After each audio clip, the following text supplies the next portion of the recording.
سبحان الله والحمد لله ولا إله إلا الله والله أكبر سبحان الله والحمد لله ولا إله إلا الله سبحان الله والحمد لله ولا إله إلا الله والله أكبر القوة كشرفنا المشهور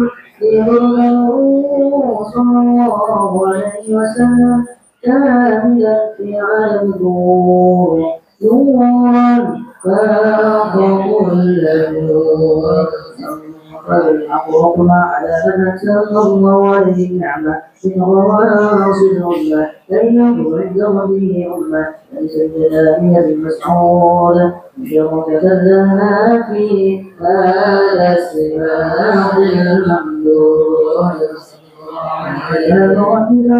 ليس اليد والوسيلة آسيا ومعروفا بالحور العين وصرفونه يشرب بالجسم الوافية فتلوه الذي واتقى الله على قبور ولاة المولود فانطلق سبع الكمال من النور النمود وراد الحامل المحمود مريا لله بالتعظيم والسجود صلى الله على محمد صلى الله عليه وسلم صلى الله على محمد يا ربي صل وسلم يا نبي سلام عليك يا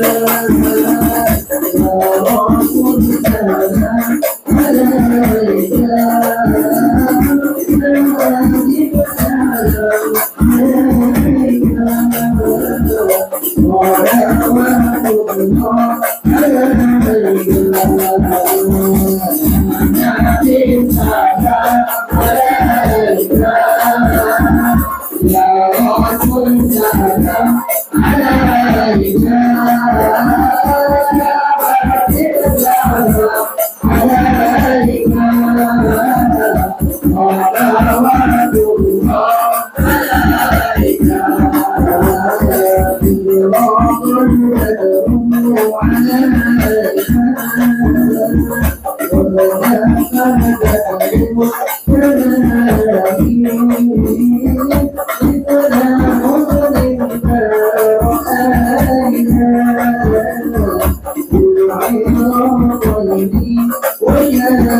صلى الله على محمد صلى الله عليه وسلم صلى الله على محمد يا ربي صل وسلم. الفاتحة. أعوذ بالله من الشيطان الرجيم. بسم الله الرحمن الرحيم.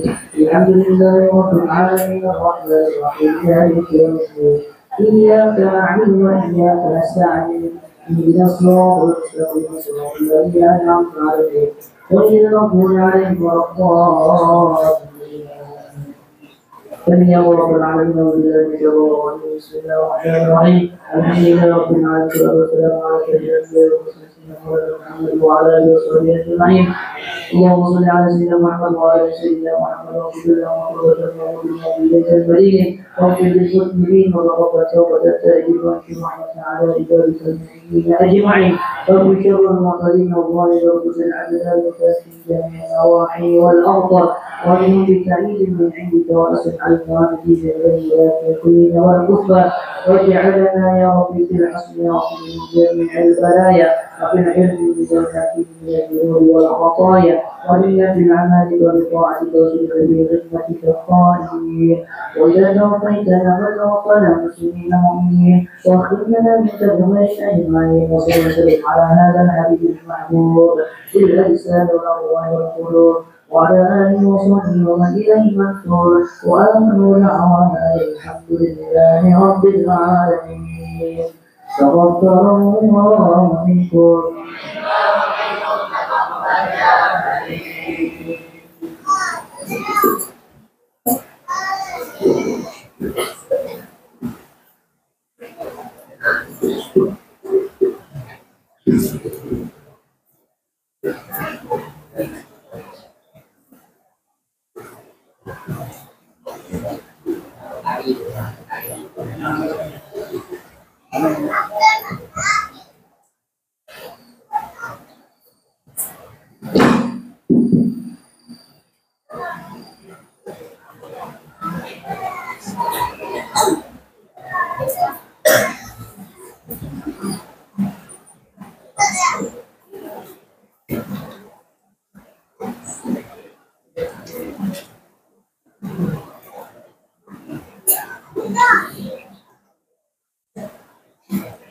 Bismillahirrahmanirrahim.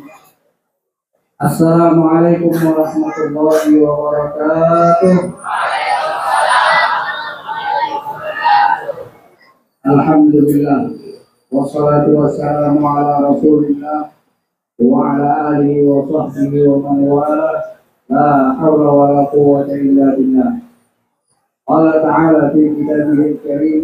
A'udzu billahi minasy syaithanir rajim. لقد كان لكم في رسول الله أسوة حسنة لمن كان يرجو الله واليوم الآخر وذكر الله كثيرا. وقال النبي صلى الله عليه وسلم من عظم مولد النبي محمد صلى الله عليه وسلم لا يخرج من الدنيا إلا بالإيمان. صدق الله العظيم وصدق رسوله النبي الكريم ونحن على ذلك من الشاهدين. Yang kami hormati dan kami muliakan tokoh-tokoh agama dan tokoh masyarakat, yang kami muliakan Al-Mukarram Al-Ustaz Rahmatullah Hamzah Al-Hafiz selaku penceramah kita pada malam hari ini, yang kami muliakan hadirin hadirat para undangan yang berbahagia. Dalam kesempatan ini, marilah kita bersama-sama memanjatkan puji dan syukur kehadirat Allah Subhanahu wa Ta'ala yang telah memberikan kita hidayah, inayah, dan ridha. Mudah-mudahan kita senantiasa diberikan oleh Allah Subhanahu wa Ta'ala kesempatan dan kesehatan untuk dapat menghadiri majlis-majlis ilmu dan majlis maulid Nabi Muhammad sallallahu alaihi wasallam, sehingga kehidupan kita menjadi berkah, selamat di dunia dan selamat pula di akhirat. Salawat beriring salam senantiasa kita curahkan kepada junjungan kita Nabi besar Muhammad sallallahu alaihi wasallam dengan senantiasa mengucapkan Allahumma sholli ala sayyidina Muhammad wa ala alihi wa sahbihi wa barik wa sallim. Mudah-mudahan dengan banyaknya kita membaca salawat kepada baginda Rasulullah sallallahu alaihi wasallam, kita mendapatkan kesejahteraan dan keberkahan, selamat dalam menjalani hidup dan kehidupan di dunia, dan tentunya kita berharap mendapat syafaat di yaumil mahsyar nanti. Amin ya rabbal alamin. Bapak Ibu hadirin hadirat yang dirahmati Allah, pada malam yang penuh berkah ini kita mengadakan Maulid Nabi Muhammad sallallahu alaihi wasallam di Majelis Baitul Karim yang penuh berkah ini. Mudah-mudahan kita semua diberi rahmat dan berkat oleh Allah Subhanahu wa taala. Amin ya rabbal alamin. Saya selaku membawa acara sekaligus nantinya sebagai kata sambutan daripada tuan rumah ingin mengucapkan selamat datang dan terima kasih atas kehadiran Bapak Ibu sekalian dalam acara Maulid Nabi Muhammad sallallahu alaihi wasallam di Majelis Taklim Baitul Karim. Adapun sahibul hajah Haji Saifullah dan Ibu Hajah Nur Rahmah mengamanatkan kepada saya membawa acara sekaligus menyampaikan kata sambutan daripada tuan rumah. Kami mengucapkan terima kasih yang sebesar-besarnya kepada saudara-saudara yang telah membantu acara kami pada hari ini, baik moral maupun material, dan sekaligus kami juga meminta maaf yang sebesar-besarnya jikalau di dalam pelaksanaan Maulid Nabi Muhammad sallallahu alaihi wasallam pada malam hari ini terdapat kesalahan, kesilapan ataupun pelayanan kami yang kurang pada tempatnya. Sekali lagi kami mohon maaf yang sebesar-besarnya. Untuk itu, untuk tidak memperpanjang waktu lagi, marilah kita buka majelis ini dengan membaca suratul Fatihah agar acara kita berjalan dengan lancar dan diberkahi oleh Allah Subhanahu wa taala. Wa ila hadratin Nabi al-Fatihah. A'udzu billahi minasyaitonir rajim. Bismillahirrahmanirrahim. Alhamdulillahi rabbil alamin. Arrahmanir rahim. Maliki yaumiddin. Iyyaka na'budu wa iyyaka nasta'in. Ihdinas siratal mustaqim. صراط الذين أنعمت عليهم غير المغضوب عليهم ولا الضالين. Acara selanjutnya yaitu pembacaan ayat suci Al-Quranul Karim. Dalam hal ini akan disampaikan oleh Ananda Erdiansah. Kepada beliau dipersilakan dengan segala hormat.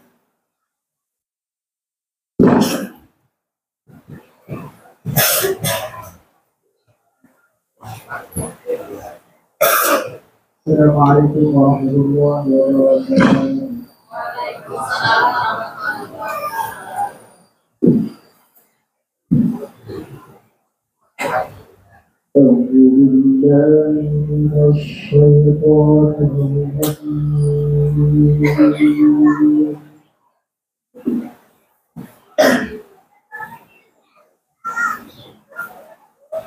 Bismillahirrahmanirrahim.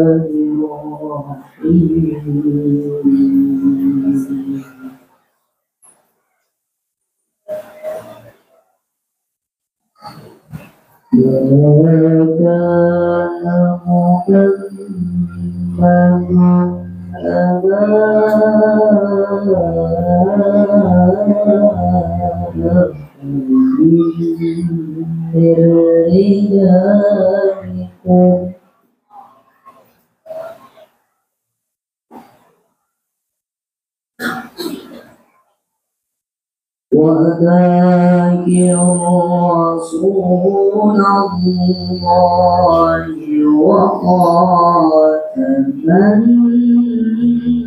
النبيين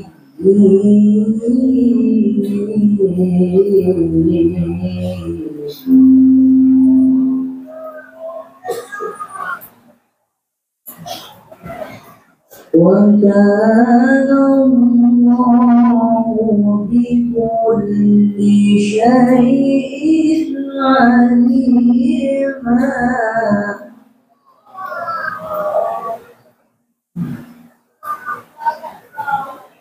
يا أيها الذين آمنوا اذكروا الله ذكرا كثيرا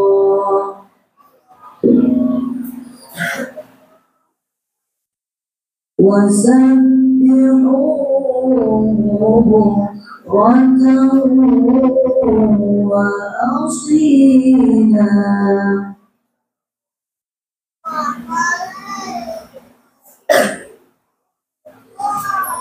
هو الذي يصلي عليكم وملائكته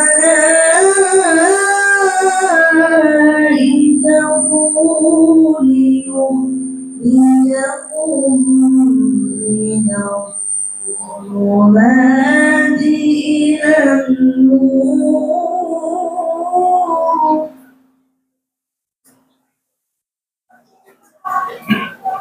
وكان بالمؤمنين رحيما تحيتهم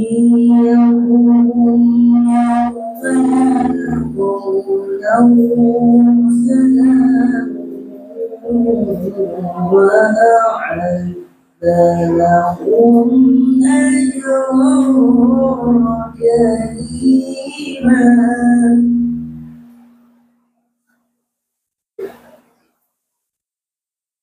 يا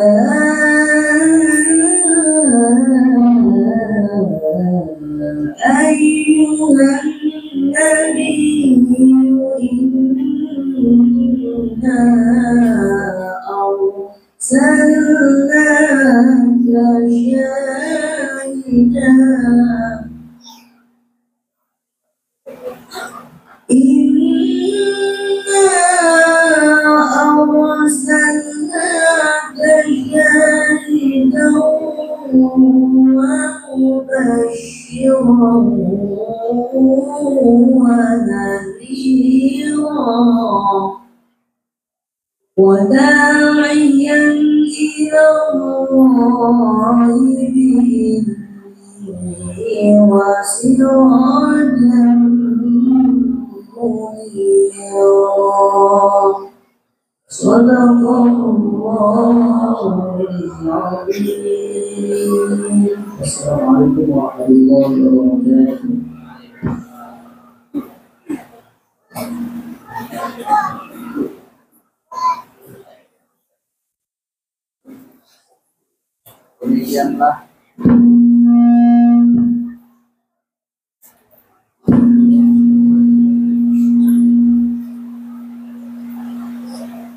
Demikianlah pembacaan ayat suci Al-Quran yang disampaikan oleh Ananda Herdiansa.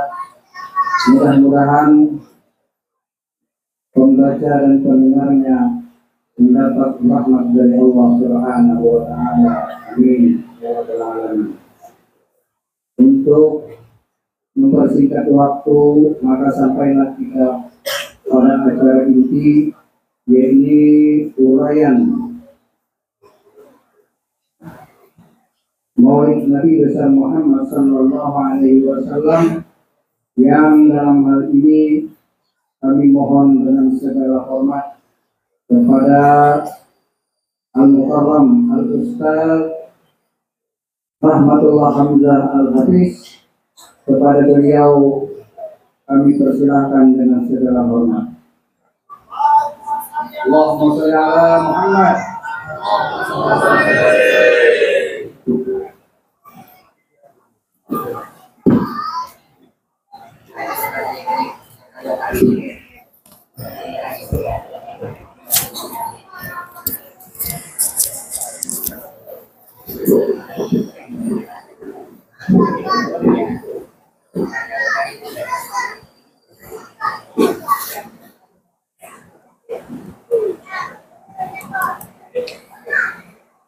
Assalamualaikum warahmatullahi wabarakatuh.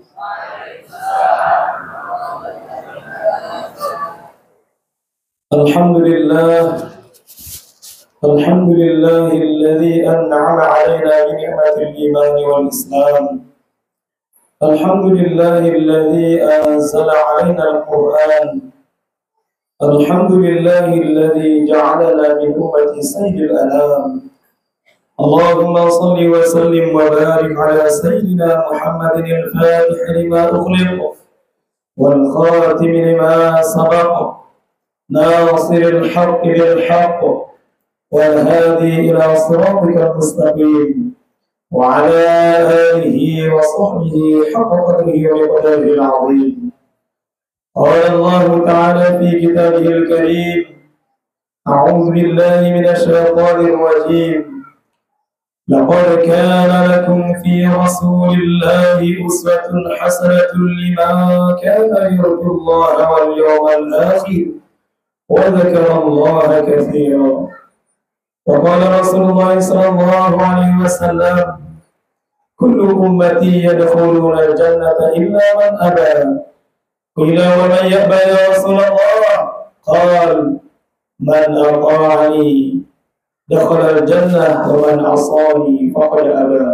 صدق الله العظيم وصدق رسوله الكريم ونحن على ذلك من الشاهدين.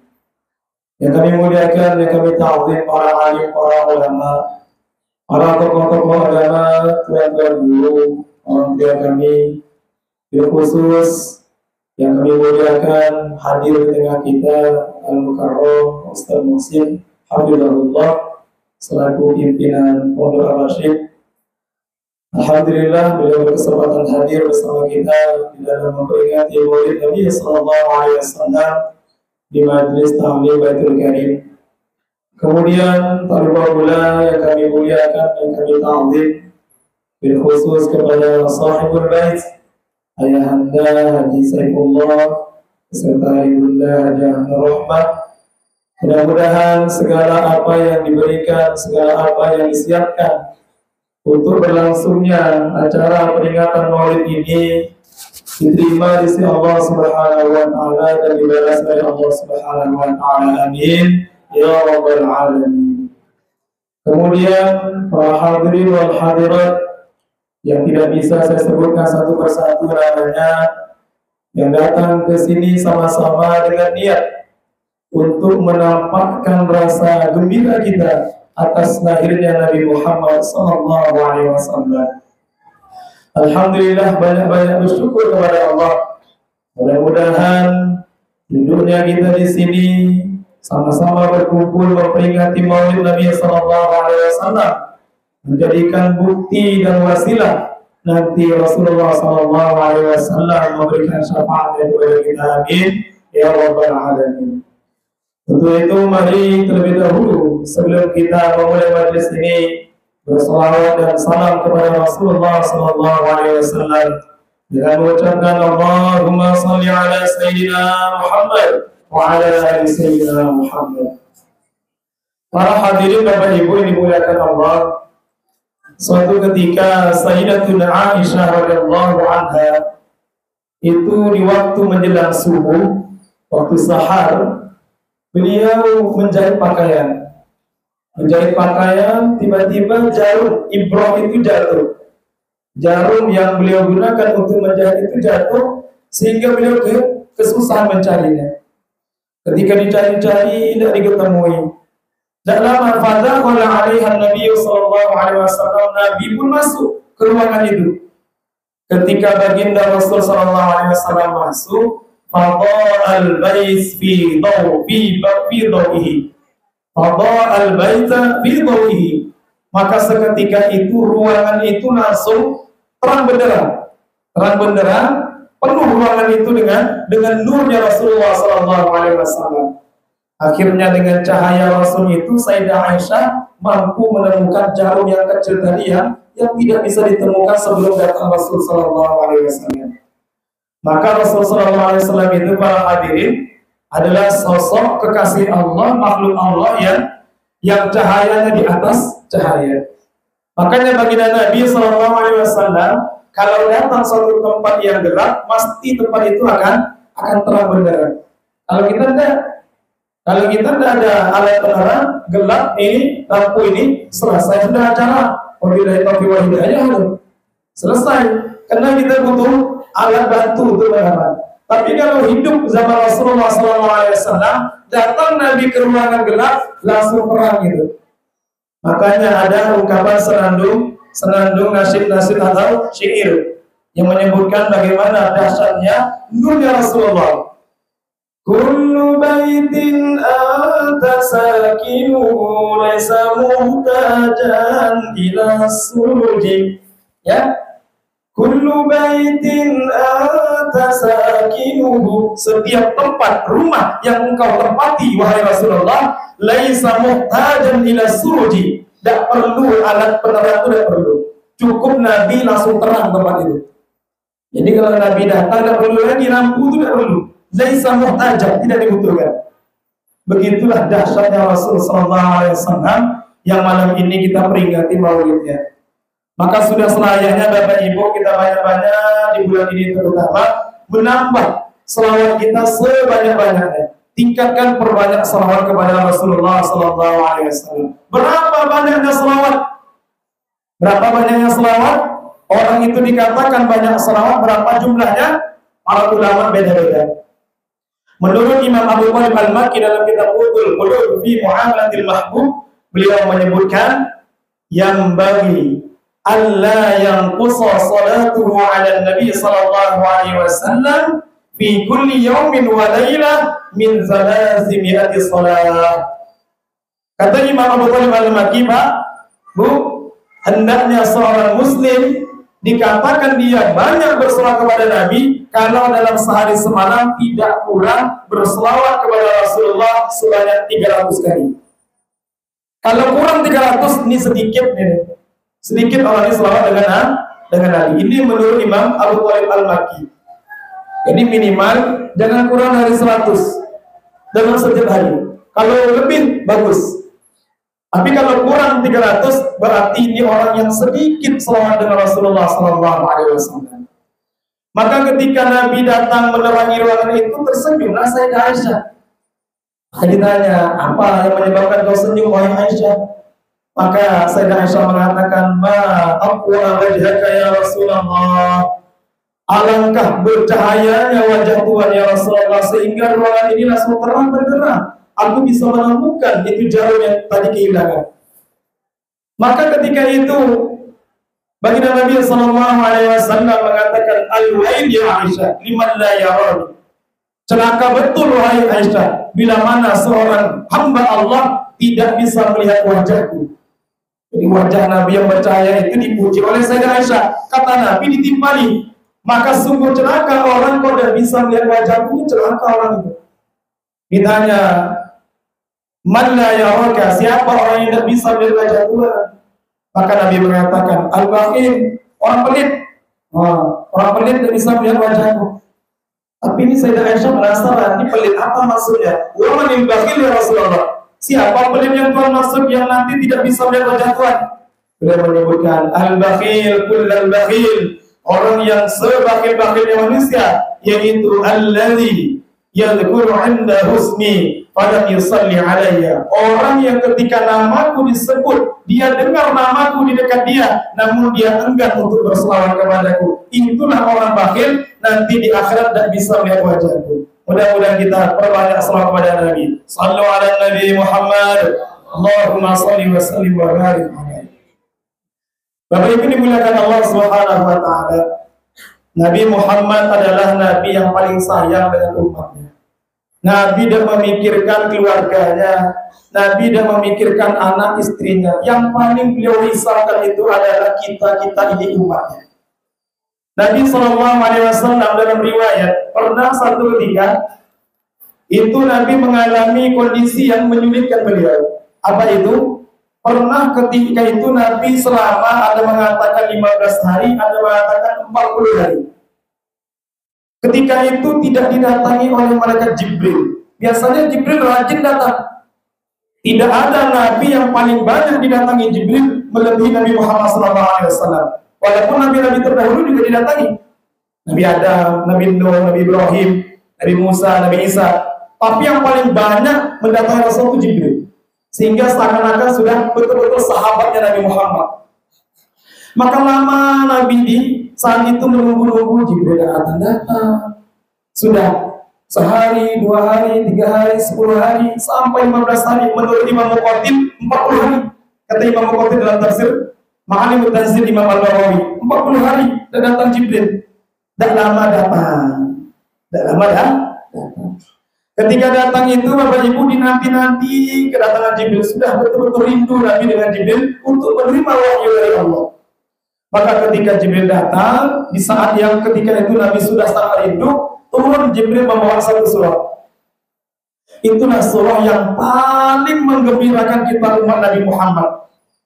Kata Muhammad Al-Baqir, putra daripada Sayyidina Ali Zainal Abidin, putra daripada Sayyidina Husain, putra daripada Sayyidina Ali bin Abi Thalib, cicit baginda Nabi mengatakan, ayat yang paling membahagiakan kita dalam Quran itu satu. Arja ayat fi kitabillah. Ayat yang paling kita harapkan yaitu pada surah Al-Duha yang nanti Jibril turun membawakan Nabi. Pada ayat berapa? Pada ayat kelima. Datang Jibril menurunkan wahyu. Bismillahirrahmanirrahim. Wadduha wal laili idza saja ma wadda'aka rabbuka wa ma qala wal akhiratu khairul laka minal ula. Nah, yang kelima ini puncaknya. Ini puncaknya. Wa sawfa yu'tika rabbuka fatarda. Kelak Tuhanmu Muhammad akan memberikan kepadamu sampai engkau ridho. Tuhanmu akan memberikan, menjanjikan kepadamu satu anugerah, yang anugerah itu sampai engkau puas. Kamu akan diberi sesuatu oleh Tuhanmu yang tingkatan pemberian itu sampai kamu ridho. Coba bayangkan Bapak Ibu. Turun ayat ini apa yang diucapkan Nabi? Allah berjanji ya. Apa kata Allah? Wala sawfa yu'tika rabbuka fatarda. Tuhanmu kelak akan memberikan kepadamu Muhammad sampai engkau ridho, sampai engkau puas. Pokoknya sebelum engkau puas, Tuhan terus memberimu sampai puncak kepuasanmu. Ternyata dijawab oleh Nabi. Kata para ulama tafsir, ketika turun ayat ini, Imam Qurtubi menyebutkan lamma nazalat hadhil ayat, turun ayat wala sawfa yu'tika rabbuka fatarda, qala Nabi. Langsung Nabi mengatakan, idzan, kalau memang demikian janji Allah Tuhanku kepadaku, la arda wahidun min ummati finnar. Aku tidak akan pernah puas melainkan satu puncak kepuasanku ketika seluruh umatku tidak ada satupun yang tersisa di dalam neraka. Itulah puncak kepuasan. Aku tidak akan pernah puas sebelum umatku semuanya tanpa tersisa, tidak ada satupun yang masih tertinggal di neraka. Artinya menunjukkan semua umat Nabi Muhammad selagi beriman, mati membawa iman, dia akan selamat, tidak akan kekal di neraka selama-lamanya. Allahumma ja'alna minhu. Amin ya rabbal alamin. Yang penting matinya mati dalam keadaan beriman. Mudah-mudahan kita semua mati dalam keadaan beriman, bahkan kita berharap nanti bisa bertemu dengan Rasulullah, bahkan digandeng masuk surga oleh baginda Nabi Muhammad SAW. Husnuzan, ada amalannya? Ada. Nabi pernah menjanjikan satu amalan, siapa yang mengamalkan ini, nanti aku jamin, kata Nabi. Aku jamin aku akan menarik tangannya, akan kugandeng dia masuk surga. Bu, mau dikasih tahu amalannya? Mau ya? Di dalam sebuah hadis, ini riwayatnya sanadnya hasan. Man qala, Siapa yang mengucapkan kalimat ini, idza asbaha wa idza amsa salasan. Ketika masuk pagi hari, ketika masuk sore hari. Sebanyak 3 kali. Apa yang diucapkan? Raditu billahi rabba wa bil islami dina wa bi sayyidina Muhammadin nabiyya wa rasula. Apa nih Bu? Apa ya? Cuma tinggal istiqomah saja ngamalkan. Bacanya 3 kali sore, 3 kali pagi. Maka apa kata Nabi? Fa'ana za'im. Aku yang menjamin. La akhudhanna biyadihi hatta udkhulahul jannah. Aku jamin akan kurai tangan dia, orang yang mengamalkan ini, sampai nanti aku akan membawa dia ke dalam surga. Amin ya rabbal alamin. Amalkan itu. Raditu billahi rabba wa bil islami dina wa bi sayyidina Muhammadin nabiyya wa rasulah. 1. Baca lagi sampai 3 kan? 3 kali. Berarti tidak perlu sembahyang, tidak perlu yang lain, Ustaz, cukup itu. Nah, ini yang salah. Tidak gitu juga. Imam An-Nawawi radhiyallahu anhu mengatakan, seluruh amalan apa saja, fadilah-fadilah amal saja, itu tidak akan berfungsi, tidak akan berfaedah kalau tidak memenuhi syarat. Ya, apa syaratnya? Syaratnya pada surah Al-Maidah ayat 27. Innama yataqabbalullahu minal muttaqin. Innama yataqabbalullahu minal muttaqin. Nah, jadi itu syaratnya. Bapak Ibu dirahmati Allah Subhanahu wa taala. Sedikit tadi kita membahas tentang ketika Nabi turun ayat wala sawfa yu'tika rabbuka fatarda, maka Nabi mengatakan apa? Idzan la arda wa wahidun min ummati fitnah. Kalau memang Allah berjanji akan memberikan aku sampai aku puas, kepuasanku 1. Ketika umatku sudah tidak tersisa lagi di dalam neraka. Masya Allah. Makanya kata Imam Al-Qurtubi, falamma farawa Jibril qira'ata hadhihi surah, qala Nabi Allahu Akbar. Ketika selesai dari Jibril menurunkan surah Ad-Duha ini, wa amma bi ni'mati rabbika fahaddits. Habis ya? Maka Nabi langsung bertakbir. Nabi bertakbir. Kenapa Nabi bertakbir? Ada 2 sebab. Pertama, Nabi bertakbir karena syukran lillah atas nikmat Allah, bersyukur kepada Allah bahwasanya diturunkan kembali wahyu selepas terhenti 40 hari, terhenti 15 hari. Maka beliau bersyukur. Ini 1. Sehingga beliau bertakbir ketika turun surah Ad-Duha. Karena ketika itu memang susah Nabi, sampai tingkatan Ummu Jamil. Ada yang namanya Ibu Ummu Jamil. Ada, hati-hati. Ummu Jamil itu istrinya Abu Lahab. Ummu Jamil itu memang mantap namanya, Ummu Jamil, ibu yang indah. Tapi ternyata nama istri Abu Lahab. Ketika Nabi tidak diturunkan wahyu, Nabi sedih. Apa kata Ummu Jamil? Ini Ummu Jamil agak lain nih. Beda dengan suaminya Abu Lahab. Ya sama-sama jahat lah, sama-sama nyakitin Nabi. Tapi masih mending Abu Lahab nanti di akhirat diingatkan azab. Ummu Jamil tidak. Wa imra'atuhu hammalatal hatab. Ya, istri Abu Lahab juga dilaknat oleh Allah. Karena dia memang termasuk perempuan yang suka nyakitin Nabi. Sampai di masa Nabi yang lama dan tidak wahyu itu apa kata dia? Ya Muhammad, ma'ara syaitanaka illa qad wadda'aka wa qadaka. Tengok-tengok, setan yang biasa bisikin kau itu sudah lari namanya. Sudah tidak mau lagi dekat dengan engkau, benci dengan kamu sekarang. Jadi dia bilang wahyu yang disampaikan Jibril itu setan, kata dia. Memang kelakuan Mujahidin. Dibilangnya itu setan. Aku tengok setan itu sudah datang lagi. Kamu tidak pernah lagi nyampaikan yang biasa kamu sampaikan itu. Makanya Nabi susah betul. Sudah lama ada wahyu, kena ejek lagi.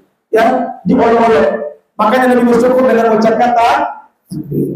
Yang kedua, beliau bersyukur karena bergembira sangat ada janji ayat wala sawfa yu'tika bukan fatardo. Ini jaminan Allah untuk umat Nabi Muhammad. Insya Allah umat Nabi Muhammad tidak akan kekal di dalam neraka selama-lamanya.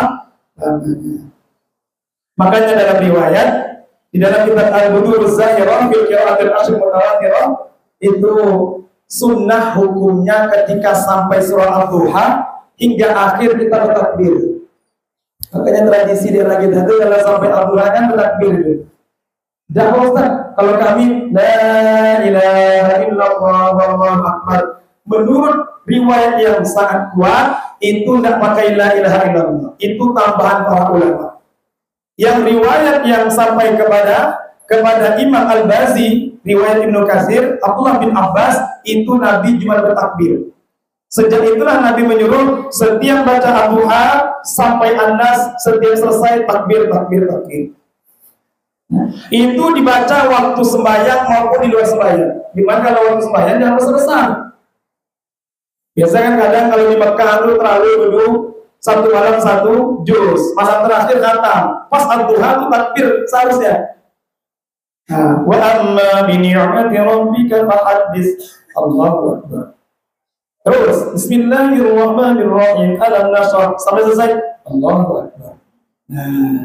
Gimana yang menariknya Bapak Ibu rahmati Allah Subhanahu wa taala, riwayat takbir ini tidak sunnah menurut imam kita, Imam Asim. Heran ya? Kita baca Quran yang tadi dibaca oleh Ananda kita Hardiansyah tadi, itu bacaan namanya Imam Asim. Sedangkan dari 7 imam tadi itu yang mensunnahkan baca takbir dari Ad-Duha sampai An-Nas itu hanya satu, namanya Ibnu Katsir. Imam-imam dalam baca Quran itu ada 7 yang mutawatir. Nafi, Ibnu Katsir, Abu Amr, Ibnu Amir, Asim, Hamzah, Kisai. Kita yang nomor 5, Asim. Yang mensunnahkan, Imam Asim tidak mensunnahkan. Nah, terus kenapa waktu bid'ah? Baca Qurannya riwayat Imam Asim, tapi giliran sampai Ad-Duha takbir. La ilaha illallah wallahu akbar. Kenapa? Maka jawabannya, kita membaca takbir disunnahkan karena ikut Imam Syafi'i-nya. Kok ikut Imam Syafi'i? Ya, Imam Syafi'i itu Bapak Ibu baca Qur'annya tidak pakai qiraah kita Imam Asim, bacanya Ibnu Katsir. Karena yang meriwayatkan takbir Ibnu Katsir. Imam Syafi'i baca Qur'an ikut gaya baca Qur'annya Ibnu Katsir. Imam Syafi'i. Agak beda dikit. Bismillahirrahmanirrahim. Alhamdulillahi rabbil alamin. Ar-Rahmanir-Rahim. Maliki yaumiddin. Ende. Iyyaka na'budu wa iyyaka nasta'in. Ihdinas pakai sin. Ihdinas siratal mustaqim. Siratal ladzina an'amta 'alaihim ghairil maghdubi 'alaihim waladdallin. Nah, Imam Syafi'i baca Qur'annya riwayat Ibnu Katsir. Justru yang pakai Imam Asim kayak kita yang biasa itu Imam Abu Hanifah, Imam Hanafi. Imam Hanafi sama dengan kita. Yang Imam Abu Hanifah itu terkenal imam yang paling juga banyak khatam Quran. Berapa kali khatam Quran? Kalau dibandingkan dengan kita, betul-betul minder kita. Beliau ini alim, orang dekat dengan Allah, masih sibuk khatamkan Quran. Beliau bahkan wafat di tempat yang biasa beliau khatamkan Quran. Berapa kali? 7.000 kali khatam Imam Abu Hanifah. Disitulah beliau meninggal. Baca Qurannya sama dengan kita, Asim. Kalau Imam Malik bagaimana? Imam Malik bacaannya riwayat Nafi. Nafi tidak sama dengan kita juga. Imam Hambali bacanya bagaimana? Imam Hambali Abu Amr. Abu Amr. Kadang-kadang Asim juga. Jadi 4 imam itu beda-beda. Nah makanya kita takbir itu karena ikut Imam Syafi'i-nya, bukan karena bacaan Quran kita. Bukan bacaan Quran kita, maka kita bertakbir. Nah inilah dahsyatnya surah Al-Duha yang menjanjikan kepada kita sebagai umat Nabi Muhammad ada jaminan nanti tidak akan kekal di dalam neraka. Tapi janganlah berharap juga kalau gitu tidak mampu berarti masuk neraka Ustaz. Yang penting kan nanti dikeluarkan. Jangan pernah berhayal, berandai-andai, tidak apa-apa masuk neraka. Yang penting nanti kan keluar, intinya keluar itu. Nah, walaupun kita mungkin ya istilahnya itu memang layak untuk itu, tapi jangan pernah berkeinginan untuk pernah masuk neraka. Walaupun tidak layak masuk surga sebenarnya, tapi juga takutlah masuk neraka. Jangan sampai kita masuk neraka. Bapak Ibu dirahmati Allah Subhanahu wa taala. Tadi disebutkan amalan seseorang itu diterima kalau dia takwa. Innama yataqabbalu Allahu minal muttaqin. Allah hanya menerima amalan orang-orang yang bertakwa. Maka yang tadi yang saya sampaikan, bacaan raditu billahi robba itu tidak akan manjur kalau tidak dibarengi dengan takwa. Dan tidak salah paham. Katanya tadi kalau baca itu 3 kali pagi, 3 kali sore, nanti tangannya dipimpin masuk surga sama Nabi. Berarti itu aja yang baca. Sembahyang tak sembahyang, berarti nanti masuk surga dibimbing Nabi. Tidak, harus tunaikan kewajiban seorang hamba. Jalankan perintah Allah, tinggalkan larangan Allah. Caranya bagaimana? Caranya hanya satu. Caranya harus ikut cara Rasulullah Sallallahu Alaihi Wasallam, mencontoh Nabi Muhammad Sallallahu Alaihi Wasallam. Itulah yang disebutkan dalam Al-Quran surah Al-Ahzab. Laqad kana lakum fi Rasulillahi uswatun hasanah. Sungguh dalam diri Rasulullah bagi kalian terdapat suri tauladan yang baik. Jadi dalam kepribadian Nabi itu komplit itu. Ya, kita bisa tiru semua aspek kehidupan Nabi kecuali yang tidak boleh diikuti. Apa yang tidak boleh diikuti? Contohnya, 1, istri lebih dari 4 sekaligus. Nah, Nabi 9 sekaligus boleh. Apalagi Nabi nikah ada pakai wali boleh. Nah, ya Nabi nikah ada pakai wali. Siapa istri Nabi yang nikah ada pakai wali? Namanya Zainab binti Jahash. Walinya bukan orang tuanya, walinya Allah. Walinya Allah. Nama istri Nabi namanya Zainab binti Jahash. Tidak pakai wali itu. Tidak pakai wali orang tua. Walinya Allah. Itu khusus untuk Nabi dulu. Khusus untuk Nabi. Tetapi selain yang dikhususkan untuk Nabi, kita usahakan ikuti. Sunnah atau dalam diri Nabi itu ada 3 yang bisa kita contoh. Namanya pertama sunnah, namanya surah. Surah itu apa? Penampilan. Keperawakan Nabi. Surah, tampilan Nabi. Nabi seperti apa? Itu bisa kita ikuti. Kemudian yang kedua namanya sirah. Ini yang akan kita bahas. Surah sirah itu apa? Sunnah sirah itu adalah kebiasaan, perilaku dan tindak tanduk kehidupan Nabi. Perilaku Nabi Muhammad. Nabi itu bagaimana ya cara beliau bergaul dengan siapapun. Nabi Muhammad itu memiliki akhlak, perilaku yang luar biasa. Sehingga Sayyidah Aisyah para hadirin itu pernah ditanya, wahai Aisyah, kalau di luar kami itu kan tidak begitu banyak tahu tentang Nabi. Kalau engkau kan istri Nabi yang paling dekat lah, sering ketemu Nabi. Kalau dengan kami lah tahu akhlak Nabi. Cuma kami tidak tahu bagaimana lengkapnya Nabi itu. Kira-kira bagaimana akhlaknya Rasul itu. Maka Sayyidah Aisyah simpel jawabnya, kana khuluquhu Qur'an. Akhlak Rasulullah itu Quran. Apa maksudnya? Maksudnya kana ya'tamiru bihi min amrillah wa yantahi anhu min nahyillah. Nabi itu mengamalkan seluruh apa yang diperintahkan Allah dalam Quran, meninggalkan seluruh apa yang dilarang oleh Allah di dalam Al-Quran. Itulah akhlak Nabi. Kemudian Bapak Ibu, Nabi dipuji oleh Allah. Bagaimana akhlaknya Rasulullah itu dalam surah Al-Qalam? Wa innaka la'ala khuluqin 'azim.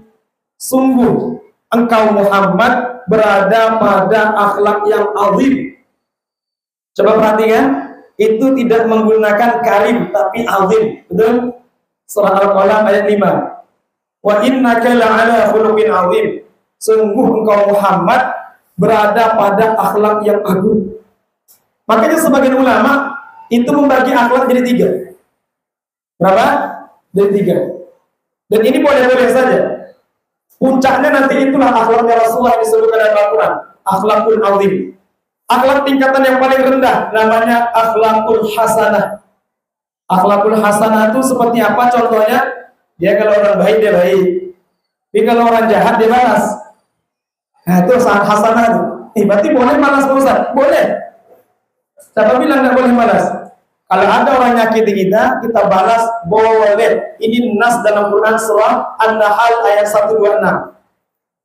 Tapi catatannya ada garis bawahnya. Kalau balas harus setimpal, harus banding, harus impas, tidak boleh berlebih, tidak boleh kena jentik balasnya temeleng. Tidak boleh namanya itu. Dalam Quran surah An-Nahl 126 itu boleh. Apa kata Allah dalam surah An-Nahl ayat 126? Wa in 'aqabtum fa'aqibu bimithli ma 'uqibtum bih. Kalau kamu ingin balas dendam, bahasanya, ingin membalas, fa'aqibu bimisli ma uqibtum, maka balaslah dengan balasan yang setimpal. Kena jentik, balas jentik. Kena tokok, balas tokok. Kena srekel, balas srekel. Jangan kena jentik, balasnya tonjok. Itu zalim namanya itu. Tidak boleh. Ayat ini turun kenapa? Ayat ini turun ceritanya adalah ketika peristiwa Uhud, ya, peristiwa Uhud, Nabi SAW dilanda dengan kesedihan yang mendalam. Apa itu? Peristiwa Uhud, 70 sahabat meninggal dunia, terbunuh di medan Uhud. Berapa orang? 70 meninggal, 69 semuanya dimutilasi, dipotong-potong anggota tubuhnya. Bahkan ada yang dibelah dadanya, termasuk paman beliau yang beliau cintai, yaitu Asadullah, singanya Allah, Sayyidina Hamzah bin Abdul Muttalib, dimutilasi, hidung dipotong, dada dibelah, isinya dikeluarkan. 69 dimutilasi kecuali satu.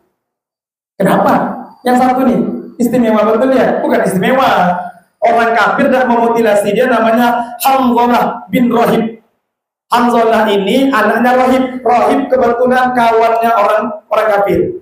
Jadi mereka DNA hati. Anak kawannya kena gorok dimutilasi. Itu satu-satunya sahabat yang tidak dimutilasi. Namanya Hanzalah. Sisanya dimutilasi. Maka ketika melihat paman beliau dimutilasi itu, Bapak Ibu, Nabi bersumpah. Turunlah nanti ayat ini. Apa kata Nabi? Wallahi la in awfarani Allahu bihim la umathilanna bi sab'ina minhum makana. Demi Allah, wahai paman, bersumpah Nabi depan jasad paman beliau. Sekiranya suatu saat nanti Allah memberikan kemenangan kepadaku atas orang kafir itu, aku akan balas satu nyawa engkau, kumutilasi orang kafir 70, satu nyawa engkau. Jadi Nabi nak membalas berlebih, ya. Nabi nak membalas berlebih. Yang kena mutilasi paman beliau satu, beliau nak balas berapa? Bisa ba'ina makana. 70 orang akan kubalas nyawa mereka untuk menebus engkau ini, wahai paman. Ketika Nabi berkeinginan seperti itu, turun ayat itu, ditegur oleh Allah, diingatkan, wa in aqabtum fa'aqibu bimisli ma uqibtum bi. Wahai Muhammad dan orang beriman, kalau kamu ingin balas, maka balas yang semisal, yang setimpal. Kalau nyawanya satu, yang dimutilasi juga satu. Jangan satu mutilasi, balasnya 70. Itu tidak tepat. Bayangkan, Allah begitu adil. Walaupun dengan Nabi Muhammad kekasihnya, tetap keadilan Allah tunjukkan. Tapi Allah ingatkan,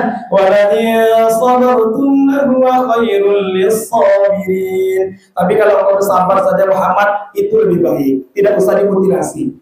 Dengan ayat itu Nabi menerima yang bersabar. Nah, jadi akhlak pertama namanya akhlakul hasanah. Karimah hasanah. Ya, belum karimah belum. Hasanah. Orang baik dia baik, dikasihnya 2.000, besok kasih 3.000. Nah, gimana kalau kena tonjok, balas tonjok dia, tidak terima dia. Ini impas namanya ini.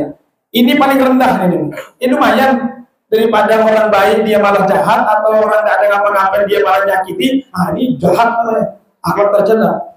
Minimal yang bawah ini, tapi tingkatkan lagi.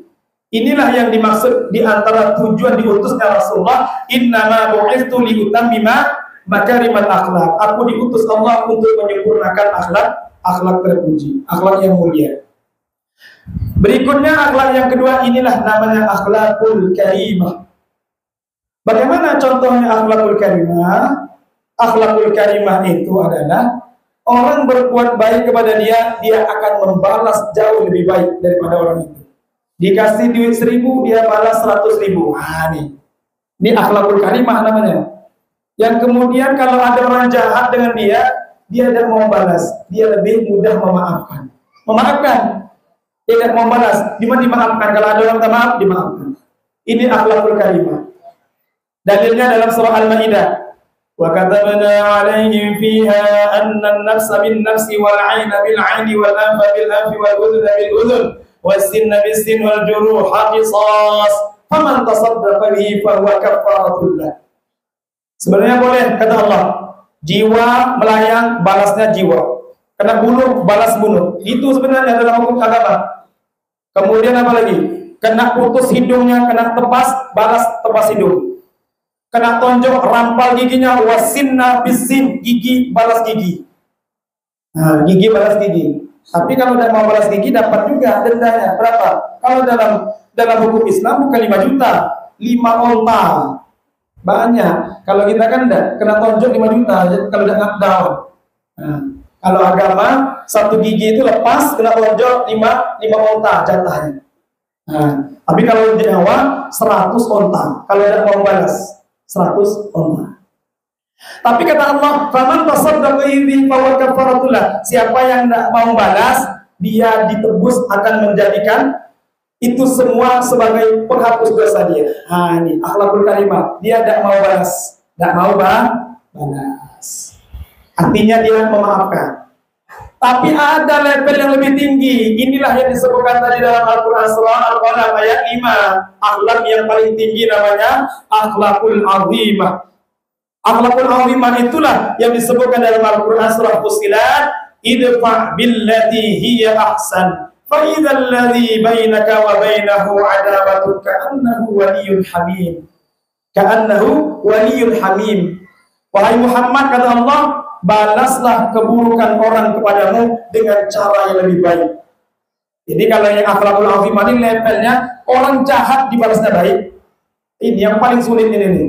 Kalau yang nomor 2 tadi masih sanggup-sanggup dikit lah rasanya. Tapi kalau yang 3 ini yang paling tinggi ini memang tidak gampang ini. Memang tidak gampang. Orang baik dia balas lebih baik. Orang jahat bukan dibalas, bukan hanya dimaafkan, malah berbuat baik dengan orang itu. Dibalas dengan kebaikan. Jahat dibalas kebaikan. Apa kata Allah? Memang dahsyat tapi efeknya. Kalau engkau lakukan itu, orang berbuat jahat kamu balas dengan kebaikan, fa idzal ladzi bainaka wa bainahu adawah ka'annahu waliyyun hamim. Nanti orang-orang yang tadi ada permusuhan denganmu justru berubah hatinya menjadi orang yang paling setia, yang paling sayang dengan kau. Dan itu terbukti. Rata-rata orang yang benci dengan Nabi Muhammad balas dengan kebaikan, itu menjadi orang yang paling cinta, paling sayang dengan Nabi Muhammad. Contohnya siapa? Contohnya Abu Sufyan. Abu Sufyan itu benci Islam. Perang Badar itu Abu Sufyan itu yang dilawan. Perang Uhud Abu Sufyan itu yang dilawan di antaranya. Masya Allah. Ketika Nabi sudah kuat di Madinah, nyerbu Mekah. Peristiwa apa namanya? Fathul Mekah, pembebasan Mekah. Disitulah nanti 10.000 sahabat bergerak dari Madinah bersama Nabi Muhammad, bawa bendera masing-masing.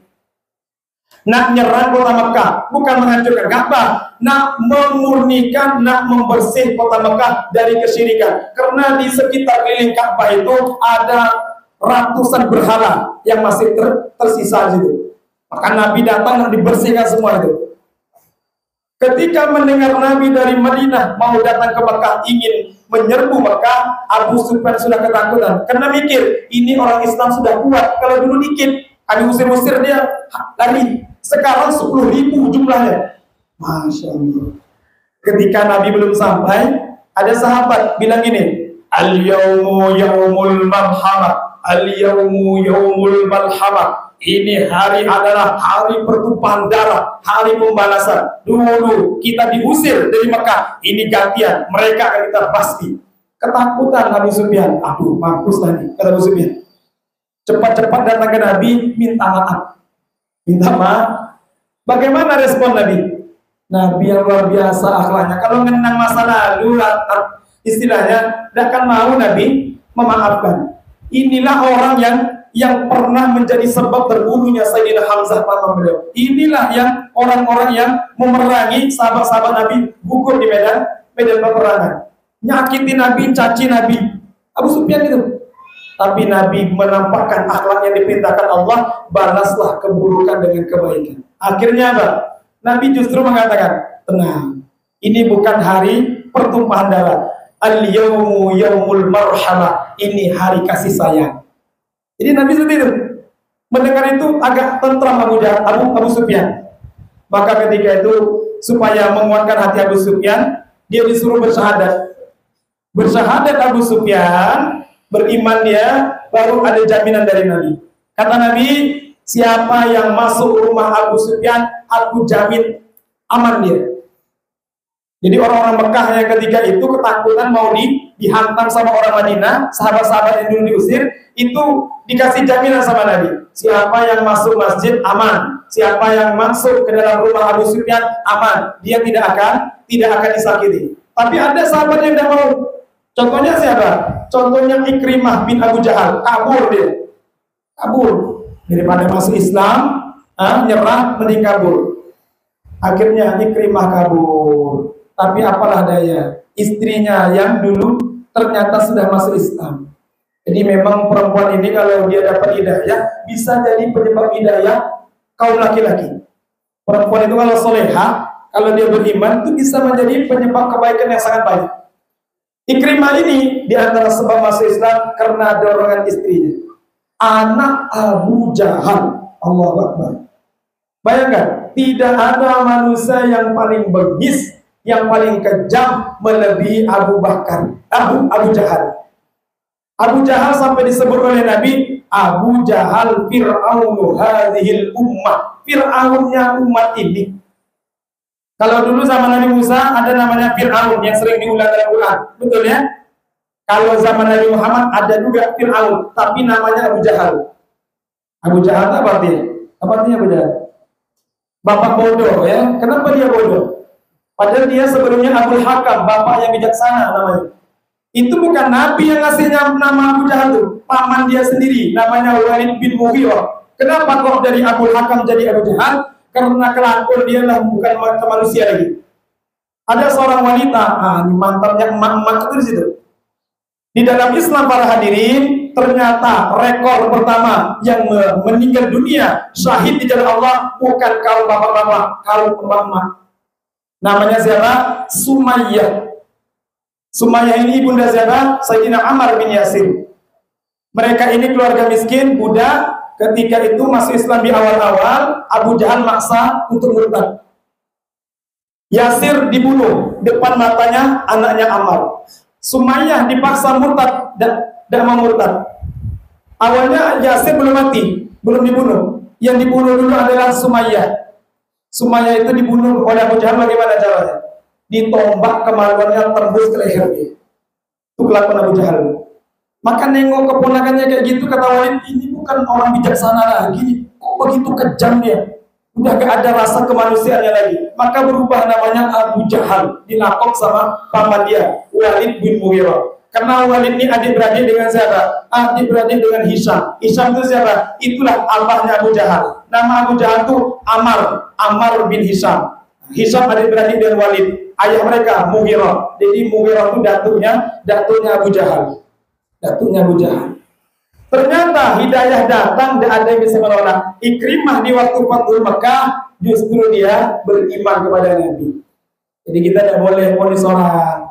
Sejahat-jahat orang itu jangan langsung nuding, itu tidak ada, bakal calon nanti ada orang baik itu. Bapaknya kayak gitu jelas anaknya mirip, tidak jauh-jauh beda.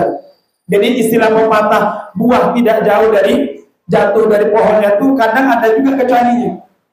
Abu Jahal kafir, anaknya Ikrimah kalah kita. Ikrimah itu dalam riwayat kalau sudah baca Quran itu kadang mulutnya tersekat, tidak bisa baca Quran saking merasa agung Quran. Apa kata dia? Hadza kalamu Rabbi, hadza kalamu Rabbi. Ini firman Tuhanku Allah, ini firmanku Tuhanku Allah. Begitu mengagumkan. Kalau kita kan enggak. Tidak ada rasa agung baca Quran. Ikrimah sampai kadang menangis tidak terbaca Quran saking mengagungkan Quran. Ikrimah. Nah makanya Nabi ketika Ikrimah itu masih Islam, Bapak Ibu dirahmati Allah, itu sebagian sahabat itu kadang cerita-cerita masa lama. Kadang nyebut Abu Jahal, kata Nabi, diam. Ikrimah datang. Jangan bahas ayahnya, nanti sakit hati dia. Begitu akhlak Nabi. Nah, jaga hati para sahabat. Memang luar biasa Nabi, sempurna akhlaknya. Nabi itu saking sempurnanya, Bapak Ibu dirahmati Allah, pemimpin umat Islam, tapi auranya bukan seperti atasan dengan bawahan. Kalau kita kan tidak. Ketahuan betul mana yang atasan, mana bawahan. Kalau Nabi tidak. Sistem kepemimpinan yang paling sempurna, yang paling sukses, sistemnya Nabi Muhammad. Nabi Muhammad pimpinan umat Islam bahkan seluruh dunia. Beliau dengan sahabat seperti teman sendiri. Padahal itu makmurnya, padahal itu rakyatnya. Tapi cara Nabi berbaur, Nabi tidak memberi batas. Artinya apa? Mereka tetap nyaman dengan Nabi. Tidak ada jarak seperti atas dan bawah, tidak ada. Nyuruh-nyuruh kanan, nunjuk kanan, tidak ada. Nabi Muhammad itu terkesan dengan sahabat itu seperti teman. Tapi mereka tetap tunduk dengan Nabi. Tetap Nabi berwibawa. Begitulah Rasulullah SAW. Ketika Abu Sufyan yang dulunya jahat dibalas dengan kebaikan, Abu Sufyan malah beriman dan menjadi orang yang sangat cinta dengan Rasulullah SAW. Ini akhlak azimah namanya. Akhlak apa? Akhlak azimah. Makanya Nabi itu, Bapak Ibu dirahmati Allah, kita bisa mencontoh sekemampuan kita. Apa yang dilakukan Nabi bisa kita usahakan dalam kehidupan kita. Nabi berhasil dalam segala bentuk kehidupan. Kalau orang kan kadang berhasil jadi pemimpin berhasil, tapi jadi suami belum tentu berhasil. Jadi dia dapat kedudukan, berhasil macam-macam program dia, tapi jadi kepala rumah tangga tidak berhasil. Broken home, rumahnya amburadul. Berarti dia hanya berhasil dalam urusan jadi penguasa, tapi tidak berhasil jadi suami. Kalau Nabi berhasil semuanya, jadi pemimpin berhasil, sukses, jadi suami berhasil, sukses. Maka Sayyidah Aisyah ditanya, bagaimana Nabi itu kalau di rumah? Kami penasaran. Kalau dengan kami tahu. Tapi kalau di rumah gimana? Apa kata Sayyidah Aisyah? Karena Rasulullah SAW fi mihnati ahli. Nabi itu biasa di rumah bantu-bantu urusan pekerjaan di rumah. Padahal Nabi itu sibuknya bukan seperti Presiden Indonesia, cuma ngurus Indonesia. Nabi kesibukannya, tanggung jawabnya seluruh alam. Masih sempat bantu-bantu urusan kerja di rumah. Ini belum Indonesia yang diurus, baru sibuknya cuma ngurus provinsi. Itulah tidak sempat lagi nak bantu-bantu istri. Semuanya orang lain. Tidak ada sedikit membantu istri. Nabi tidak seperti itu. Kata Sayyidah Aisyah, biasa. Kadang Nabi jahit baju itu jahit baju sendiri. Masya Allah, sederhananya Nabi. Ya, padahal pimpinan dunia, pimpinan akhirat. Jadi bagi seorang suami jangan ada rasa saya ini sebagai kepala rumah tangga, artinya tinggal suruh saja. Tidak bisa seperti itu. Contohnya Nabi tetap walaupun kepala rumah tangga bantu istrinya, bantu keperluan istrinya sebisanya. Nah, tapi bedanya Nabi, kata Sayyidah Aisyah, ini pula. Apa kata Sayyidah Aisyah? Lakin akan tetapi fa idza hadaratis shalah kharaja ila shalah wa ka'annahu lam ya'rif ahadan min ahli. Tapi Nabi itu walaupun sudah bantu-bantu di rumah, namun kepedulian beliau itu akan hilang ketika kapan? Masuk azan, waktu sholat telah tiba. Masuk waktu sholat, maka Nabi, kata Sayyidah Aisyah, ka'annahu lam ya'rif ahadan min ahli. Seakan-akan tidak kenal dengan siapapun dari keluarganya. Sibuk persiapan nak sembahyang. Jadi Nabi gitu. Awalnya perhatian dengan istri beliau, bantu-bantu di rumah. Tapi kalau sudah masuk, Allahu Akbar, hilang total gitu. Seperti tidak kenal. Tidak kenal dengan Aisyah, tidak kenal dengan Saudah, tidak kenal dengan Hafsah, tidak kenal dengan semua istri. Kalau sudah masuk urusan beribadah kepada Allah. Nah, itu Nabi. Baginda Nabi SAW. Beliau sosok suami yang sukses luar biasa, perhatian peduli. Makanya Nabi ketika dalam sebuah hadis menyebutkan, laki-laki yang terbaik itu, Pak, ini untuk bapak-bapak dulu. Untuk bapak ibu nantilah kalau sempat. Untuk bapak-bapak, kata Nabi apa? Kalian itu yang terbaik, bukan yang paling banyak sembahyang puasa sunnahnya, bukan. Khairukum li ahli. Siapa yang paling baik di antara kalian? Mereka yang paling baik terhadap keluarga, anak dan istri dia. Pandai dia bermuasyarah dengan benar, cara memperlakukan istri, cara bergaul dengan anak. Dengan anak juga. Jangan sampai dengan anak ini kita tidak menampakkan sikap yang benar. Nabi Muhammad itu dengan anak-anak sayang, Pak. Nabi Muhammad sesibuk-sibuk Nabi, orang yang nomor satu sibuk di dunia. Amanahnya itu adalah ngurus seluruh umat di dunia ini, seluruh alam, itu masih sempat bermain-main dengan anak kecil. Kata saya dengan Abdullah bin Mas'ud, Nabi Muhammad pernah sembahyang. Karena Rasulullah SAW yusalli fa idza sajada wasabal Hasan wal Husain ala dhahri. Ketika Nabi sembahyang, aku lihat kami berjamaah dengan Nabi sujud. Wasabal Hasan wal Husain, Sayyidina Hasan dan Husain meloncat kemana? Nih, ke punggung Nabi tengah sujud. Fa idza aradu ayyam na'uhuma fa asyara ilaihim an da'uhuma. Nengok seperti itu karena waktu itu lama Nabi sujud. Ini apa lama betul nih? Ada sebagian sahabat yang memberanikan mendongak. Tengok, ada cucu Nabi lagi main kuda-kuda di atas punggung Nabi itu. Dinaiki Nabi tengah sujud. Maka ada yang ingin mencegah, ingin nurunkan. Nabi fa'asyara ilaihim, memberi isyarat, tapi tidak berucap. Isyarat supaya biarkan mereka saja. Biarkan mereka sampai puas. Artinya Nabi tidak nyuruh sahabat mencegah Hasan dan Husain di atas punggung Nabi. Fa'idza qada shalah, maka tatkala Nabi selesai sembahyang, wa ma'ahuma fi hujri. Langsung dua cucu tadi yang anak kecil itu ditaruh di pangkuan Nabi. Masya Allah, harmonis luar biasa. Berakhlak dengan anak kecil. Jangan hanya berakhlak kita ini hanya dengan orang dewasa, dengan istri, anak kecil pun juga. Dengan anak kecil juga. Sayyidina Umar itu sahabat yang terkenal wibawa nomor 1 paling kuat. Sayyidina Umar itu kalau duduk di sini yakin ada yang siap duduk di depan. Pokoknya ngumpet semua ketakutan. Wibawanya luar biasa.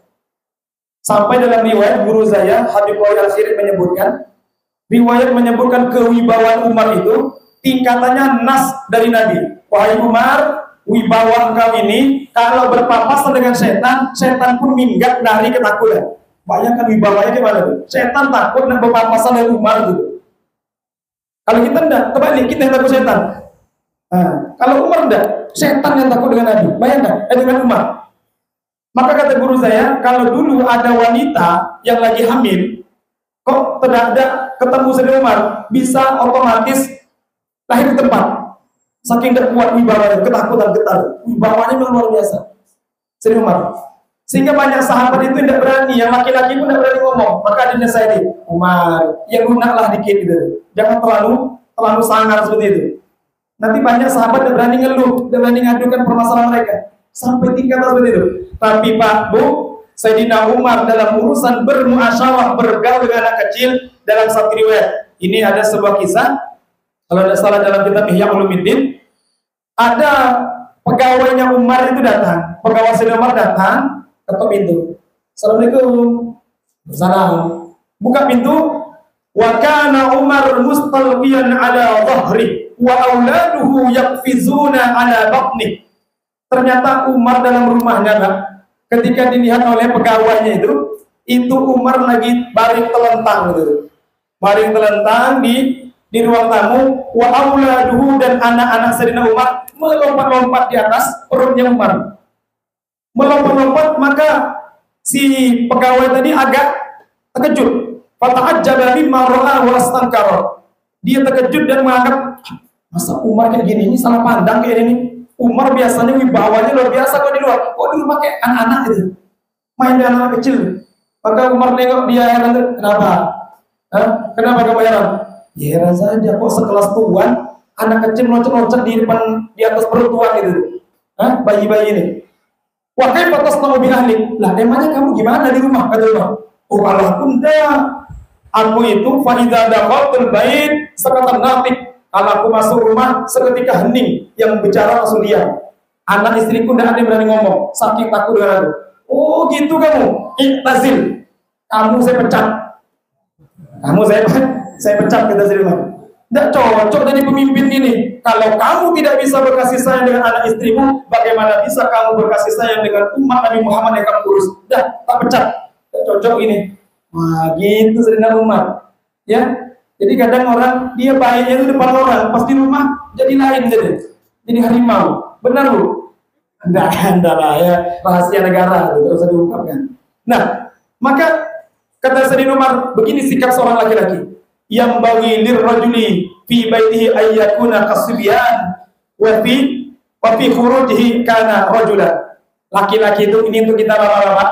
Kalau di dalam rumah hendaknya mereka bersikap seperti anak-anak. Artinya mainlah dengan anak-anak seperti biasa. Jangan jaga image. Nanti dia tidak menghormati saya. Tidak seperti itu.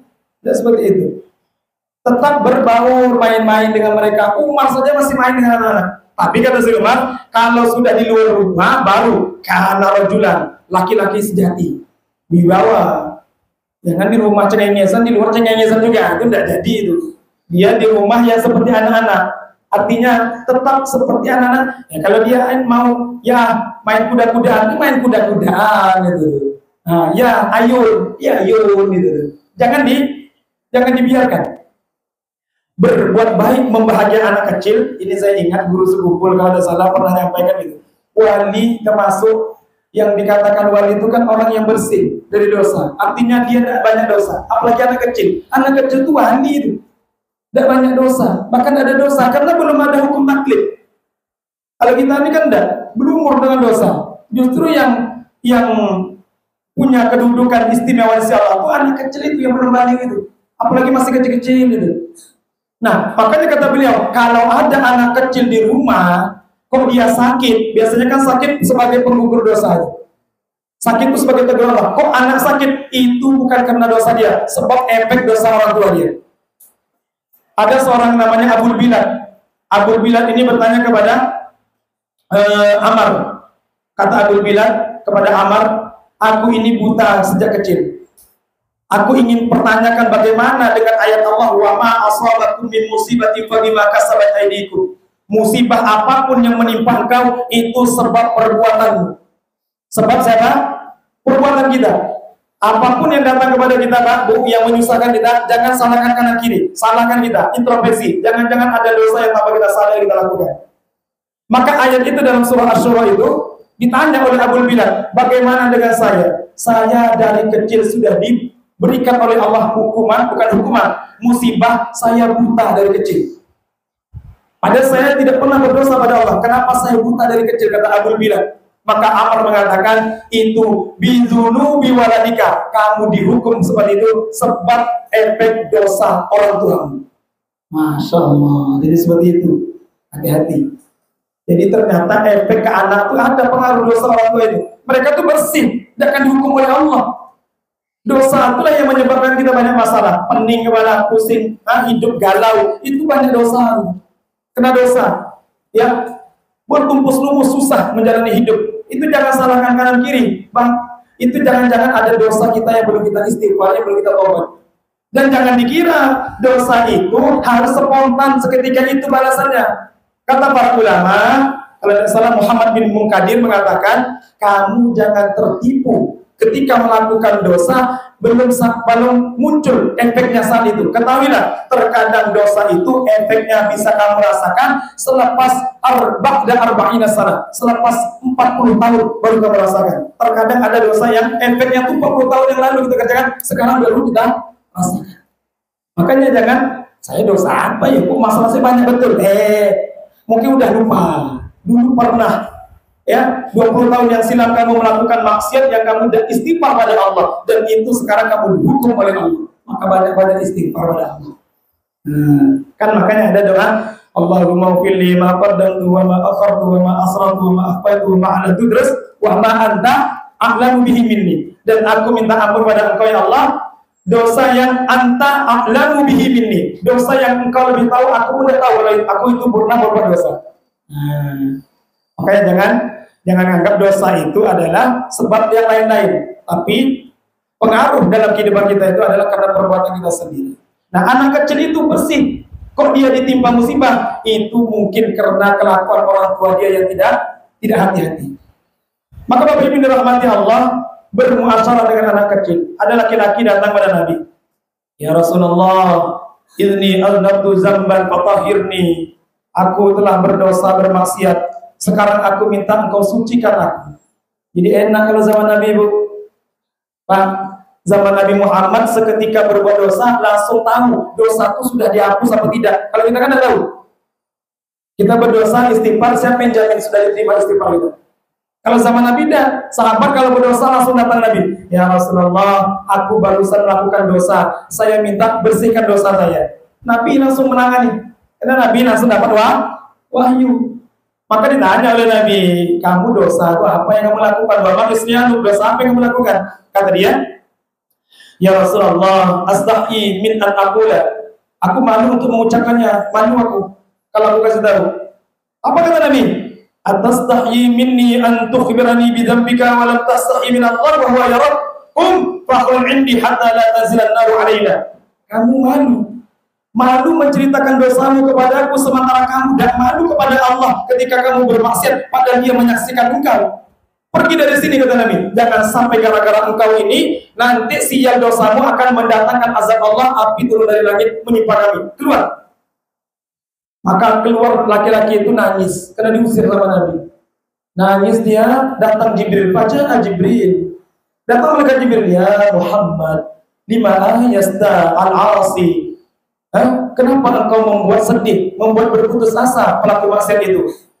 Walahu kafaratu li dzunubihi wa in kana katsira. Padahal laki-laki itu, wahai Muhammad, tahukah engkau, dia itu walaupun banyak dosanya, tapi setiap dosa yang dilakukan dia ada penghapus dia. Maka ditanya oleh Nabi, wa ma kafaratu? Memangnya apa, wahai Jibril, penghapus dosa laki-laki itu? Ya Muhammad, kana lahu sabiyyun shaghir. Laki-laki itu dia punya anak kecil di rumah. Dia punya anak kecil di rumah. Fa idza dakhala al-baita was-sabiyyu yastaqbilu. Setiap kali masuk rumah, anak kecil dia yang di rumah itu nyambut dia. Nah, kebiasaan laki-laki itu, wahai Muhammad, fa yadfa'u ilayhi syai'an minal ma'kulat aw ma yafrahu bihi. Dia setiap masuk rumah tidak pernah namanya tangannya kosong, mesti bawa sesuatu oleh-oleh untuk diberikan ke anaknya, manisankah, apakah, pokoknya sesuatu yang membuat anak itu gembira. Dia itu yang dilakukannya, walaupun dia maksiat. Maka kata Jibril, wahai Muhammad, fa idza farihas sabiyyu kana kafaratan li dzunubi. Setiap kali anak kecil itu berbahagia, gembira sebab oleh-oleh yang dibawa dia, itulah yang menjadi penghapus dosa-dosa dia. Jangan main-main dengan anak kecil itu. Jangan anggap sepele. Membahagiakan hati anak kecil itu bisa menjadi penghapus dosa-dosa kita. Penghapus dosa-dosa kita. Maka begitulah Nabi Muhammad. Berbaur dengan semua kalangan, cocok, pas. Dengan istri cocok, dengan cucu cocok, dengan menantu cocok, dengan sahabat yang dipimpin cocok, semuanya cocok. Dan bisa kita tiru sekemampuan kita. Dan Nabi Muhammad SAW mengatakan, Bapak Ibu yang dirahmati Allah, hendaknya kita usahakan naik level yang kedua tadi. Kalaupun tidak sampai tingkatan macam Nabi akhlakul azimah, minimal nomor 2 lah, akhlakul karimah. Akhlakul karimah. Karena sesungguhnya orang yang punya akhlak yang bagus, kata Imam Junaid al-Baghdadi. Imam Junaid al-Baghdadi siapa, Bu? Beliau ini adalah rujukan kita dalam urusan mempelajari ilmu tasawuf. Imam Ghazali, Imam Junaid al-Baghdadi. Apa kata Imam Junaid al-Baghdadi? Arba'un, ada 4 amalan. Tarfa'ul abda ila darajatil ula wa in qalla 'amaluhu wa 'ilmu. Ada 4 amalan, Ibu, Bapak, yang bisa menaikkan derajat seorang hamba yang sangat tinggi di sisi Allah sekalipun ilmunya dikit, amalannya dikit. 4 ini. Ilmu dikit, amal dikit. Ilmunya berapa lah, yang tahunya cuma rukun sunnah aja itu. Yang lain-lain tidak ada. Amalan apalagi cuma sembahyang fardu aja. Yang sunnah jangan cerita lah, ya. Mau puasa sunnah, salat sunnah, baca Quran dikit. Tetapi kok punya 4 ini, kata Imam Junaid al-Baghdadi, dia berpotensi tetap diangkat derajat oleh Allah ke tingkat yang sangat tinggi. Apa itu? Pertama, al-hilm, sifat tabah, sabar tahan uji, tidak mudah emosian, tidak mudah terpancing, bukan orang yang temperamen. Terus singgung dikit, itu udah jadi itu. Dia orangnya hilm, tidak mudah terpancing emosional. Yang kedua, at-tawadhu, orangnya rendah hati, tidak mau menganggap dirinya hebat. Dia bahkan menganggap semua hamba Allah jauh lebih hebat daripada dia. Dia tidak punya apa-apa, semuanya murni pemberian Allah. Tawadhu, sederhana orangnya. Ini yang kedua. Walaupun ilmu dikit, amal dikit, dengan punya 2 ini. Lanjut yang ketiga, as-sakha, ilmu dikit, amal dikit, tapi dia sakha, dermawan, murah hati. Orangnya tidak kedekut, tidak pelit. Sakha, dermawan dia. Dan dermawan ini udah pasti banyak duit dulu. Kalau nunggu banyak duit dulu baru dermawan, lah kapan-kapan jadi dermawan ya. Sekemampuan kita yang bisa kita berikan. Yang terakhir, husnul khuluq, akhlak yang bagus. 4 ini kalau dimiliki, kata Imam Junaid al-Baghdadi, sekalipun ilmu dikit, amal dikit, insya Allah derajatnya akan tinggi nanti di akhirat. Iya, Nabi pernah bersabda, Ma min syai'in athqala fi mizanil mu'min yaumal qiyamah min husnil khuluq. Tidak ada nanti dalam timbangan amalnya orang beriman yang paling berat melebihi akhlak yang bagus. Bukan sembahyang, bukan puasa, bukan haji, bukan umrah, bukan baca Quran, bukan zikir, bukan wirid. Tetapi ternyata kata Nabi, afqala yang paling memberatkan timbangan di mizan nanti adalah akhlak yang bagus. Walaupun dia wiridnya panjang, puasa sunnah, Nabi Daud rutin bertahun-tahun baca Quran khatam tiap bulan, ya, haji umrah bolak-balik, tapi akhlak buruk ini tidak akan menjadi penyebab dia diterima di sisi Allah. Ada Abu Hurairah tanya, Nabi, ini ada di kampung kami seorang wanita, emak-emak, dia terkenal soleh, tuzkaru min kasrati salatiha wa siyamiha wa sadaqatiha. Saking dia nih rajin sembahyang sunnah, puasa sunnah, masyhur di kampung kami itu, di tempat kami. Hanya saja ya Nabi, ghairu anha tu'zi jiranaha bilisaniha. Dia ini memang solehah sekilas, tapi kalau urusan berhubungan bergaul dengan sesama dia, mulutnya tuh tajam, pedas, suka nyakiti hati tetangga. Gimana tuh Nabi? Artinya akhlaknya udah bagus. Mulutnya suka ngejek orang, caci orang, meremehkan orang, gosip orang, fitnah orang, dan macam-macam. Maka apa kata Nabi? Ternyata Nabi mengatakan, hiya binar. Mereka wanita seperti itu, walaupun kelihatannya solehah, kok punya kebiasaan buruk, akhlak buruk, jatahnya bukan di surga, tapi tempatnya di neraka. Nah, tapi bagaimana? Dia tidak soleh-solehah amat, tidak banyak puasa sunnah, sedekah sunnah, sedekah sunnah, puasa sunnah, salat sunnahnya, tapi dia tidak pernah nyakiti tetangga dia. Mulutnya dijaga, akhlaknya bagus, dan Nabi, iya fil jannah. Nah, ini surga nih. Nah, ini surga. Maka Bapak Ibu dirahmati Allah, sampai Nabi menjanjikan, inna ahabbakum ilayya wa aqrabakum minni majlisa yaumal qiyamah ahsanukum khuluqan. Ini sabda Nabi. Sesungguhnya orang yang paling aku cintai dari kalangan kalian, wa aqrabakum minni majlisan yaumal qiyamah, dan orang yang paling dekat nanti tempat duduknya denganku pada hari kiamat adalah ahsanukum khuluqan, yang paling bagus akhlaknya. Jadi kalau ingin dekat nanti dengan Nabi tempat duduknya, kemudian ingin paling dicintai Nabi, kedepankan masalah akhlak ini. Jaga akhlak yang baik antar sesama hamba Allah, supaya kita nanti mudah-mudahan bisa berkumpul dengan Nabi Muhammad SAW. Amin ya rabbal alamin. Alhamdulillah, barangkali ini saja dapat saya sampaikan. Lebih dari kurang saya mohon maaf. Terima kasih atas segala perhatian. Wabillahi taufiq wal hidayah. Assalamualaikum warahmatullahi wabarakatuh.